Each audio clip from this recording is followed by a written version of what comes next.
সজাই তুলিছোঁ। তাৰ জন্মদিনটো প্ৰথমবাৰ পাইছোঁ মই। ভালকৈ পালন কৰিব লাগিব নহয়। সি বাৰু এতিয়া ডিউটিতেই আছে। আজি ঘৰলৈ সোনকালে আহিব চাগে, সেইকাৰণে ধুনীয়াকৈ ডেক'ৰেশ্যন কৰি থৈছোঁ। দেখিবলৈ ভালেই লাগিছে দেই। বেলুনবোৰ জেগা জেগা লগাই দিলোঁ নহয়। ডাঙৰকৈ কেক এটাও আনি থৈছোঁ। ঘৰতে বনাম ভাবিছিলোঁ, তেনেকৈ বস্তু পাতিও নাছিলে। ঘৰলৈ গৈ কেক বনোৱা বস্তুকেইটা আনিব লাগিব, তেতিয়াহে হ'ব। আজি দোকানৰ পৰাই লৈ আহিলোঁ। বেছি ডাঙৰ কেকো অনা নাই বাৰু, হ'ব একো নাই। এইবাৰ সৰু কেকটোকে কাটিব আৰু। তালৈ ফোন কৰিছোঁ, ফোনে ৰিচিভ কৰা নাই নহয়। সিটো গমেই নাপায় মই যে তাৰ কাৰণে ছাৰপ্ৰাইজ প্লেন কৰিছোঁ বুলি।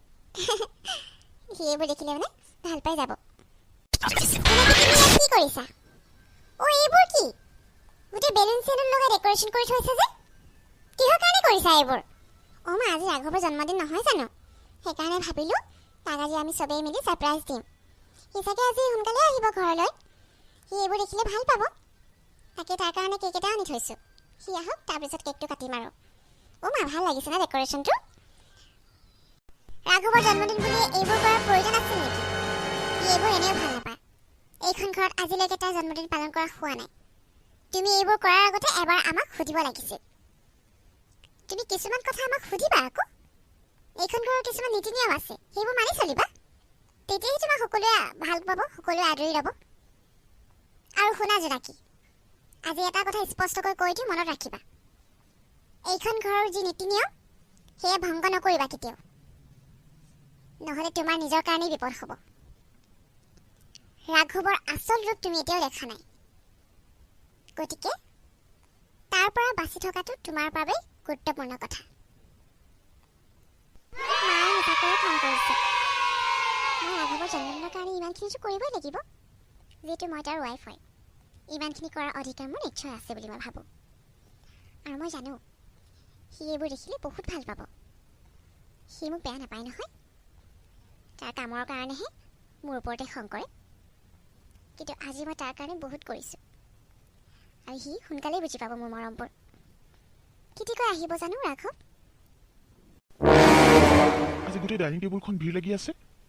ইমানবোৰ খানা কোনে খাব? ইমানবোৰ মিঠাই, ইমানবোৰ খোৱা বস্তু, কিহৰ কাৰণে এইবোৰ কৰিছা তুমি? ক'ৰবাৰ পৰা দেউতা, অনুৱালা? আজি ৰাঘৱৰ জন্মদিন যে, সেইকাৰণে ভাবিলোঁ আজি ডিনাৰটো ভালকৈ কৰিম। তাকে মই খানা পিনাবোৰ সোনকালেই বনালোঁ অলপ, কাৰণ তাৰ জন্মদিনটোত আজি আমি ঘৰতেই থাকোঁচোন, চবেই একেলগে ডিনাৰ কৰিম। আৰু আপোনালোকেতো এইবোৰেই ভাল পায়, তাকে আজি মই ধেৰ কিবা কিবি বনালোঁ। মই চব নিজেই বনাইছোঁ দেউতা। এইখন ঘৰত বলি আমি নচলিব জোনাকী। ইয়াত থাকিবলৈ হ'লে কিছুমান নীতি নিয়মৰ মাজেৰে চলিব লাগিব, যিটো আমি সকলোৱে ফ'ল' কৰোঁ। তুমি ফ'ল' কৰিব পাৰিব লাগিব। তুমি এতিয়া এইখন ঘৰৰ সদস্য হয়। আমি যি কৰোঁ তুমি তাকেই কৰিব লাগিব। তাৰ জন্মদিনৰ কাৰণে এইবোৰ কৰাৰ কোনো প্ৰয়োজনেই নাছিল। কি হ'ল? কোনে মোক ছাপোৰ্ট কৰা নাই? মইতো ৰাঘৱৰ কাৰণেহে এইবোৰ কৰিছোঁ, নিজৰ কাৰণেতো কৰা নাই। দেউতাইও ভাল পোৱা নাই, মায়েও ভাল পোৱা নাই, বাইদেৱে বাৰু এতিয়ালৈকে একো কোৱা নাই। তথাপিও আৰু কোনেও কিয় বিচৰা নাই যে মই ৰাঘৱৰ কাৰণে কিবা এটা কৰোঁ? একো বুজি পোৱা নাই মই। এইখন ঘৰৰ মানুহক বুজিবলৈ সঁচাকৈ টান মোৰ কাৰণে। 10টা বাজিবৰ হ'ল, সি বাৰু এতিয়ালৈকে ঘৰলৈ কিয় অহা নাই? মই ইমান সময় তাৰ কাৰণে বাট চাই আছোঁ।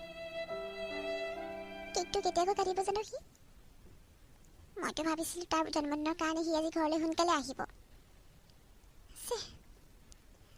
ৰৈ আছোঁ, অহাই নাই। ফোন কৰিছোঁ, ৰিচিভ কৰা নাই। আহিলা? Happy birthday to you, happy birthday to you, happy birthday my dear husband ৰাঘৱ, হেপী বাৰ্থডে টু ইউ।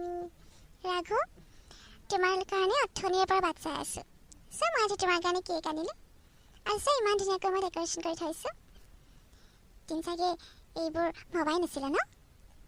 কিন্তু মই আজি তোমাৰ জন্মদিনৰ কাৰণে বহুত এক্সাইটেড হৈ আছোঁ। লোৱা, কেকটো কাটি লোৱা। মাহঁতকো মাতি দিব লাগিব।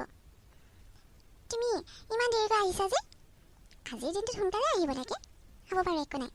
এতিয়া কেকটো কাটা, তাৰপিছত একেলগে ভাত খাম। তোমাক এইবোৰ কৰিবলৈ কোনে কৈছিল? মই কৈছিলোঁ মোৰ কাৰণে ছাৰপ্ৰাইজ প্লেন কৰিব। মই কৈছিলোঁ মোৰ কাৰণে কেক আনিবা, মোৰ কাৰণে ৰুম ডেক'ৰেশ্যন কৰিবা। জোনাকী, তুমি জানানে এইখন ঘৰত আজিলৈকে মই মোৰ বাৰ্থডে চেলিব্ৰেট কৰা নাই। তেতিয়াহ'লে এইবোৰ কি? কেক আনিছা মোৰ কাৰণে? কেক আনিছা? এইটো কেক? ৰ'বা, তোমাৰ কেক মই তোমাকেই খুৱাম। লোৱা, খোৱা তুমি।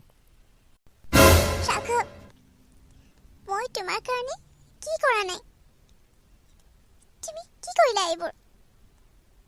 কিমান মৰমত মই তোমাৰ কাৰণে এই কেকটো লৈ আহিছিলোঁ। অথনিৰ পৰা তোমাৰ কাৰণে বাট চাই আছোঁ। মইতো ভাবিছিলোঁ তুমি হেপ্পী হ'বা এইবোৰ দেখি, কিন্তু ৰ'বা, মোৰ কথা ভালকৈ শুনা। আজিৰ পৰা এইখন ঘৰত কিবা এটা কৰাৰ আগত মোৰ কথা ভাবিবা। মই কি ৰিয়েক্ট কৰিম। মোৰ বিনা অনুমতিত তুমি নিজৰ জেগাৰ পৰা নিহিলিবা। এইষাৰেই মোৰ শেষ কথা। আৰু যদি এতিয়াও বুজি পোৱা নাই, তেতিয়াহ'লে মই তোমাক বেলেগ ধৰণে বুজাম। এইবোৰ মোৰ আগত নচলিব। আৰু এনেকৈ কান্দি কটি নেদেখুৱাব মোৰ আগত। আগতেও কৈছোঁ, আজিও কৈছোঁ।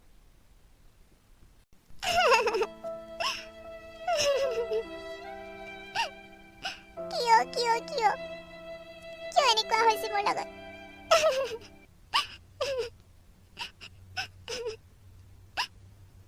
জোনাকী বাইদেউ, আপুনি এতিয়াও ইয়াতে বহি আছে? বহুত সময় হ'ল, ৰাতি হ'ল বহুত। যাওক, আপুনি ৰুমলৈ যাওক, শুই থাকক। ছাৰে যদি আপোনাক ইয়াত দেখা পায়, তেতিয়া গালি পাৰিব আপোনাক। চাওক বাইদেউ, মই এইখন ঘৰত 10 বছৰে কাম কৰি আছোঁ। আপোনাক এটা কথা কওঁ, বেয়া নাপাব। ছাৰে যেনেকৈ কয় আপুনি তেনেকৈয়ে কৰিব। ছাৰৰ খং বহুত বেছি। ছাৰক আপুনি আমনি নকৰিব কেতিয়াও। যাওক, শুই থাকক। মইনো কি কৰিম, যাৰ কাৰণে ইমানবোৰ শাস্তি পাইছোঁ? মই ৰাঘৱৰ কাৰণে বহুত কিবা কিবি কৰিব বিচাৰোঁ। মই ভাবিছিলোঁ তাৰ জন্মদিনৰ কাৰণে মই যিমানবোৰ কৰিছোঁ সেইবোৰ দেখি সি ভাল পাব, কিন্তু তাৰ ওলোটাটোহে হ'ল।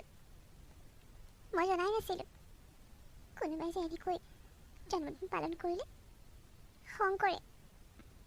মই সঁচাই এইখন ঘৰৰ মানুহক বুজি পাব নোৱাৰিছোঁ। কোনে কি ভাল পায়, কোনে কি বেয়া পায়, একোৱেই নাজানো।